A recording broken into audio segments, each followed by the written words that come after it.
Okay, so here's a statue that was dedicated to the Green Berets who went over to Afghanistan in October after the 9/11 attacks. As you look around, nobody really comes up here. It's kind of off the beaten path, but it's right next to the One World Trade Center. So right next to the 9/11 memorial. I kind of feel like, this area down here is kind of sacred ground. This is, the attacks happened here, the towers fell, right here, right in front of these two. Right, the two towers fell basically right in front of where this tower is now. There was 343 firefighters that lost their lives that day. The police officers, the Port Authority officers, the New York PD, and then Port Authority officers, and there's just all the civilians. It's just, the list goes on. And if you walk around the pools down there, we'll go down there in just a second, you can see all the names of all those responders and people that were lost that day. On 9/11, they actually closed this area off on that morning, and only the family members can come down here as they do a ceremony. And then there was just an amazing get-together in the evening. But they come in and do a parade, and people chanting, and USA, USA, and it's awesome. So anyway, if you are down here at the tower and you're coming to New York, go just south of the memorial, come up the stairs, check out the monument, check out this globe. This globe was actually at the base between the two towers when the towers collapsed. So, all right, take a walk down there and I'll show you that from that side. So I'm going to add a little bit to that. This is now looking down where the towers were. You see one of the pools down there. We'll walk a little bit closer in a second. The Trade Center, aka the Freedom Tower, it's 1,776 feet tall. Just looking back at the globe, and then that statue is right behind those trees. So this area down here, when you come down here, really try to take a moment to reflect on what this area contains. There is so much PTSD that is dealt with right now in our society from the soldiers. Now, as you watch the first video, I wasn't in the military. I was a firefighter, but I have friends that were in the military and served as a result, enlisted as a result of what happened on 9/11. And now they have PTSD from that. So there's a lot of people that have been lost, and ones that haven't been lost that have PTSD and anxiety now as a result of what happened on this site. And of course, you have the 343 firefighters, the police officers, EMS workers, all the civilians that were here, all the people that got killed that day, and any of the firefighters that did survive from this day, all the ones that died of cancer and having problems as a result, and the ones who were healthy but still, they have the struggle from the ones that they lost, and then being down here. Some of them had shifts where they came down here afterwards, where they're just digging in the rubble, getting, body parts, just pieces of their brothers and civilians that were left. So, yeah, take a moment when you're down here to think about that and how that affected those people, and the fact that they continue to do those jobs, and people continue to do those jobs every day. So now we're up here by the reflecting pools, and this pool right here has got first responders' names down this side, and then it rolls down the other side over towards the 1010 house. So you have this reflecting pool. This is exactly the footprint of where one of the towers was, and over there is the reflecting pool where the other tower was. It's an amazing area to walk through and take in, take that time to think about the repercussions and all that came from this site. And if you're down here at night, It's almost more impressive at night with some of the lights that are in there. There's a tree that if you come through here, this tree right here, this is called the survivor tree. It's the only tree that actually survived down here after the attacks. They actually uprooted it while they were doing the reconstruction, and they brought it uptown, planted it, took care of it until the site was ready again to replant it back up here. They say it's the first tree that blooms every spring, and it's the last tree to lose its leaves.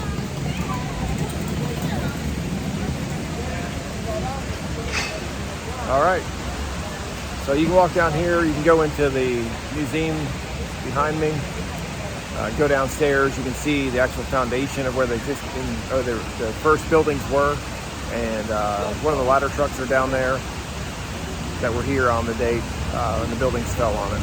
That's really hits home when you see stuff like that.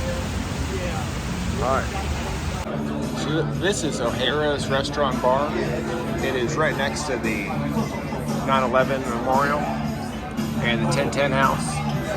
It is just filled with fire, EMS, police, military patches. So if you are a first responder and you come to the city, stop down here and have some good food, good atmosphere, and bring a patch with you. They'll give you a stapler, and you can staple it wherever you want. Bottom side of the bar, on the walls, all over the place. Okay, so we're on the Staten Island ferry, and if you've never been to New York, you can catch the Staten Island ferry in Battery Park, which is just down from the 9/11 Memorial. You can go down to the park, and you can actually see the Statue of Liberty from the park. And there is a big orange ferry that leaves from Battery Park.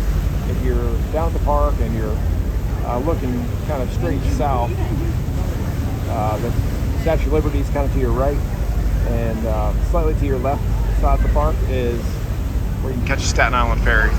And it's a free ferry. You can jump on it. Jump on it, take it over to Staten Island. Check out Staten Island if you want, or just jump right back on the ferry, go in the opposite direction, and come right back. Free, you get to see the New York skyline, you get to see the Statue of Liberty, and or you can pay $53 on Liberty Cruises and waste your money and go on the exact same route. Yeah, we've done the water taxi tour, or the water taxi and the Statue of Liberty tour. Those are cool too, but you know what? We got probably just as much out of doing this, and you can do this at night and see the New York skyline all lit up as you're coming in at night.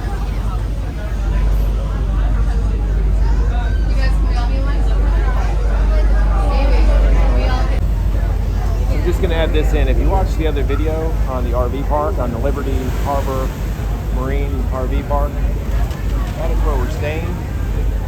Park the RV, and it is, you look at those right in the center of the video, those two matching buildings, those two little twin buildings, that's right at the RV park. The park right next to that.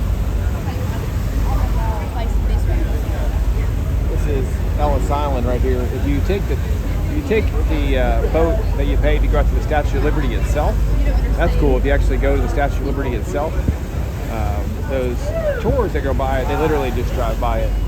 But if you go to the actual Statue of Liberty, you can have a stop at Ellis Island and go through and see where the immigrants actually came in to Ellis Island, were checked in and walked the same path, and learn what they had to go through as they came in.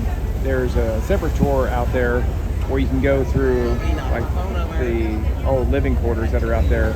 But that's an additional fee, but you have to set that up. I believe you have to set that up in advance. And if you are right in the corner here in Jersey City, you can see the old railway, which is another location they used to bring the immigrants into. That building's actually closed, but you can go outside the building, but all the train tracks are still behind it. Yeah, that's true. That's true. A lot of people, they said that immigrated in, some came over to New York, and other ones went over and got on a train Plus, then for decades after, just people commuted in and out on that train from the city, take the ferry over, catch a train there, and head out to their houses in Jersey. So, right behind those two sailboats right there. Two sailboats in the center. That's where that old rail yard is. So as we're coming up the dock, you can see that's the dock. So it's to this, coming up to is the right side. Coming down to the boat, of course, would be on your left, coming from the city. So if you're at the Trade Center, Freedom Tower, you come straight south, you end up in Battery Park. And as you come from the tower this direction, you'll be on your left, will be the Staten Island ferry building. Okay, so we're at the Raging Bull statue, and you've seen the front of it a lot. Everybody takes pictures from the front, but it's said that if you rub the bull's balls, you have good luck in the business world. So people will do whatever they can to get down there and wait in this long extended line, put their hands on them. So this is Trinity Church. It's real close to the trade centers, where the trade centers were. One World Trade is a couple blocks behind this. And George Washington came here to pray before his inauguration. Alexander Hamilton is buried here. And if you turn around and you come right through here, you'll come out of Wall Street one block over. If you go up another block or two, a couple blocks up, you can maybe a block over, a couple blocks up is St. Paul's. And that is where firefighters, rescue workers took refuge. That building was spared and had no damage. And they went there and took refuge during the cleanup and recovery and all that at 9/11. So come down from Trinity Church, and here's Federal Hall, and Washington did his inauguration here. What he stood on is actually right inside those doors, assuming you can get in from the other side. Last time we were here, none of the scaffolding was here. It was the steps that went up. And this building right here, if you go down where you see a little vendor on the wall, just past that is some marks in the wall from where they say the first terrorist attack happened back when somebody tried to blow up this building when it was a bank, and it was horse and carriage filled with dynamite and railroad spikes and nails, and they blew it up out here in the street. And the New York Stock Exchange. So we came up from that little vendor right there, and you can see some marks on the wall there. Those are supposed to be from that terrorist attack that was with horse and wagon. So behind me is City Hall, which is fairly close to the 9/11 Memorial. From the memorial, you can walk over to the City Hall Park, and which the City Hall Park is right over here. And then you see City Hall. It was built early 1800s, around 1805, 1810, and it's still in use today. There's a building behind it that if you watch The Gangs in New York, it's kind of loosely based on some facts. There was a real crooked politician who was handing out building permits and overcharging and became really rich by embezzling money. And I can't remember his name, but they nicknamed that building behind City Hall after him. Some kind of interesting stuff about this spot is this is an old newsstand, and we went on a tour and they told us about it, that it was actually in effect where they used to have the papers out there selling the newspapers, in the early 1900s. And the first underground subway, which they couldn't get the permit for from the corrupt politician, but in 1869, I believe, not the same corrupt politician from the other one, but the tour guide said that they wanted a buy-in on this underground subway, basically a bribe for the permit, and he wouldn't do it. So right here on Broadway, between Murray and Warren, that one block was an underground subway. He bought the building, dug the subway underneath the sidewalk there, and it took them 58 days doing it at night. And you had his crew come in, and they were digging it out, putting it in wheelbarrows, and wheeling the dirt over to the harbor, to the Hudson River, and dumping the dirt in Hudson River. They made it really elaborate. They had a grand piano down there, and a light, and a doorman that would ring a bell and let you know when you're at your stop. And all it ran was one stop. And they sold like 400,000 rides in a year, I believe. Like 11,000, 10 or 11,000 the first couple weeks it was open. People coming down, paying to ride the underground subway. And then with the crash of the stock market back then, it went out of business. They used it for a shooting range for a while and a wine cellar for a while, and then just closed it all out. And the current subway runs in that area. Mayor Tweed was the corrupt one who was embezzling all the money. The Tweed building is the one behind City Hall. Oh, another thing on City Hall, when you're in the park, kind of back behind this tree over here, if you're in the middle of the park looking towards this tree, you'll see an area with a bunch of glass blocks. You can't walk there, but glass blocks on the dirt level. That was to let light into some of the original subways. It's a stop that's closed down. There's a certain train you can ride when it does its U-turn. When everybody's supposed to get off, you can stay on, and it'll do a U-turn, and you can look out the window, and if you have a flashlight, you can shine it out the window and see some of that old City Hall station that's closed down. The R train. The R train. Sammy says it's the R train. We did it a while back, a few years back. So we're on the Brooklyn Bridge now, and we're looking towards Brooklyn. You see there's this walkway that is down by the water. It goes around to some parks, play some basketball, do some grass parks, want to lay out in the sun, relax, get away from people. There's some places to dock up down there, restaurant a little bit further down there near the water. Looking out towards the Statue of Liberty. Downtown, One World Trade Center. Somebody taking their pictures. This whole bridge turns into a giant photo shoot. Get everybody to start standing up on the sides where they're not supposed to be. Right on the edge of the cars. And there's the Manhattan Bridge, north side of the Brooklyn Bridge. This used to be a bike path, but they now left the whole bridge for walking, and bike path is down lower. It was really comical. You could walk through here and watch bikes coming across at like 15 miles an hour, yelling at people to get out of the way.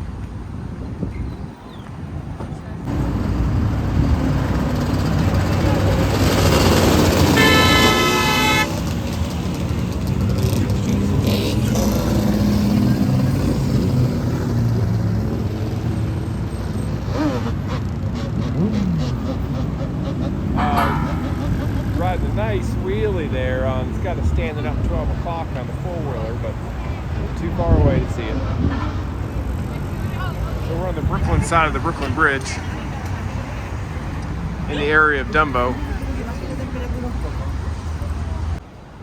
So we're on East Broadway in Chinatown now. And this is not the normal route that the phone might take you on your way to Little Italy.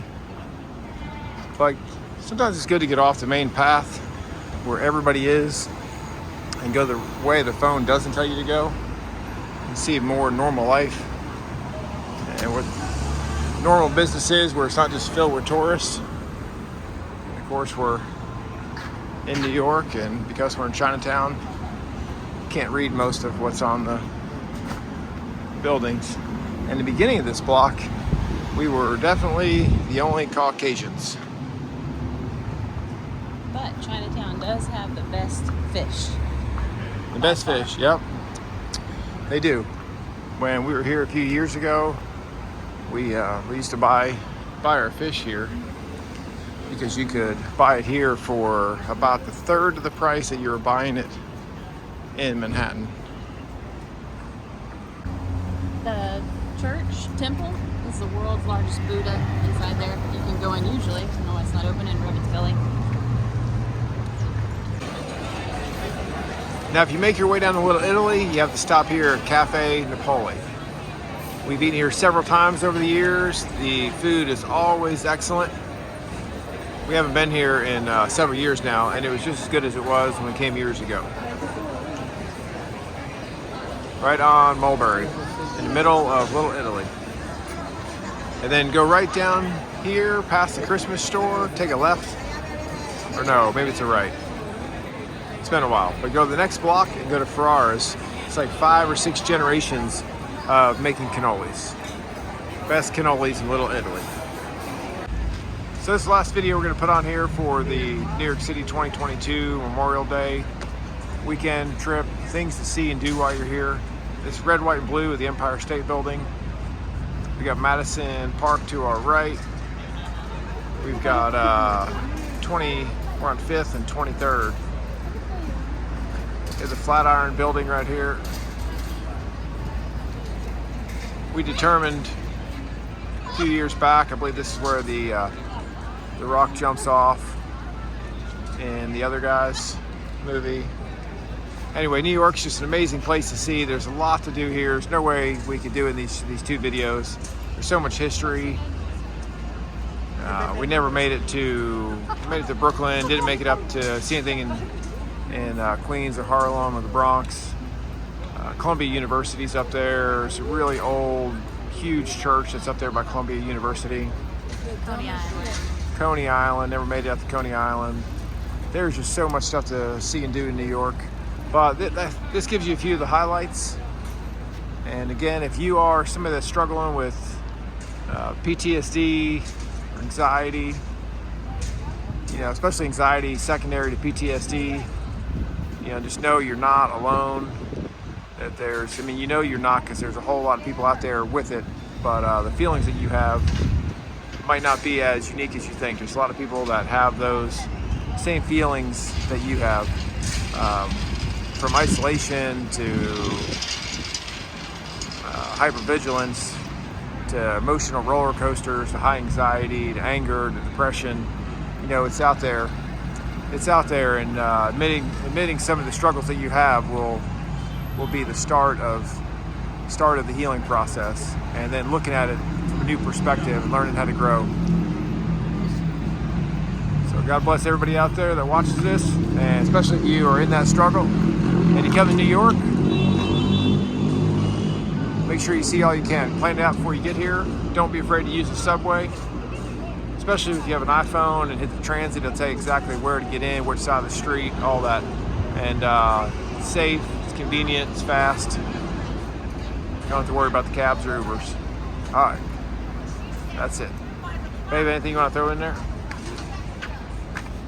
No, the uniqueness of the city, I guess, is what's cool, I think, with somebody that has PTSD, just in my opinion from watching it with my husband, is that it can be overwhelming, but at the same time, nobody really cares what you're doing, so there's no judgment. It's almost like it's a less stress environment, even though it's really active and full of people. So I'm not really sure how to explain it, but you come here, you'll feel it. Yeah, for sure. Nobody cares about what you're doing, what you think. Nobody's judging anybody, that's for sure. You can wear anything you want, go anywhere you want. You get stressed, there's all kinds of parks just to go sit down and relax, especially by Central Park, just to kind of get away. It's the most crowded, most private environment I've ever been in at the same time. It's very unique. All right, that's it. Thanks for checking it out. All right, so I said that was going to be the end of the video, but I'm going to do a little bit more. Making one more stop. A few years back, we were able to live in New York for a while because my wife had a sabbatical she was working on. And during that time, I was under, dealing with a lot of stress and anxiety, and still kind of in denial on the PTSD. And in the process of figuring all that out, while she would be at work, I would sit up here and during the day with nobody around on this porch and just look out, especially in the evenings, and watch the sunset. And you start getting a better value of the appreciation of life. and trying to figure out some of the stuff that's going on within your life. And so, I don't know, maybe that will help somebody. If you got a place that you can go to that's away, that just has a great view, or just real quiet, whether it's a stream, river, lake, a city overview. For me, it was something like this. This was where I was when I really started to pull through all that stress. See the appreciation of life and life happening all around. Not be in the middle of it because it was above it and quiet. So anyway, find your place, start working through it, read some books, and take some time to process and develop the new outlook, the better outlook. Get back to yourself, only improved.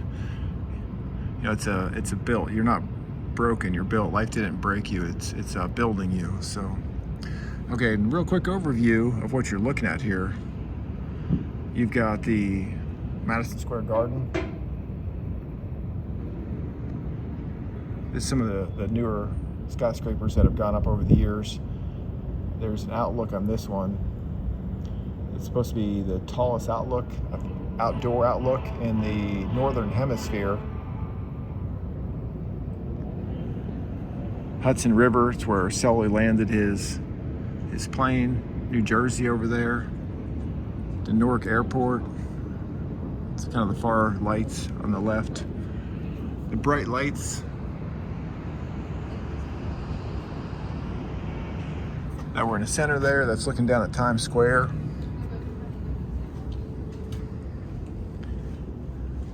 And if you look downtown, this is basically the view you're going to see if you go in the Empire State Building.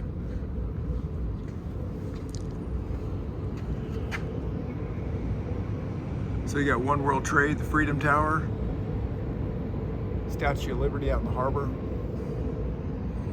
Looking down 6th Avenue, called the Avenue of the Americas. A club over there, 235th, restaurant. Say club, it's a restaurant, but they've got a couple bars on that rooftop. 235th. Brooklyn Bridge. I don't know if you can see it way out there.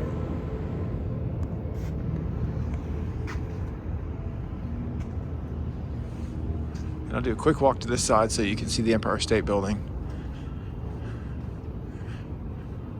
We were really given a blessed opportunity to come live here in the city, and especially for me, to get away from the area that had caused a lot of trauma in my life, and just kind of reprocess, have some time to reprocess in a new environment, in a new outlook, and do some reading, and just some time to try to do a lot of physical therapy for my back, and spend a lot of time kind of in that solitude in a healthy way. So now we're looking in Uptown and Empire State Building, and then you see Times Square down there. All right, just had to share that because this was an area where I started making some changes on my outlook, and this is what brought it to me, is taking that time, especially just watching some life happen, and like I said, grabbing the appreciation for that life. And when we would go out, Sammy and I would go places together. And of course, we always had our apartment here that we could always kind of say retreat back to if started getting anxious, back pain, whatever. So find your place, start moving forward. Start making improvements, because your life is worth it, your family's life is worth it, and you deserve to have your best life, and your family deserves it too, because your stress isn't just your stress. It spills over onto your family. Okay, that's it for a New York trip this time. Maybe someday we'll get to move back here, and with this post-traumatic growth that we talk about, it'd be a whole new ability if we could ever come back with this, with a new outlook. So, okay, God bless you, and hope you enjoyed the video.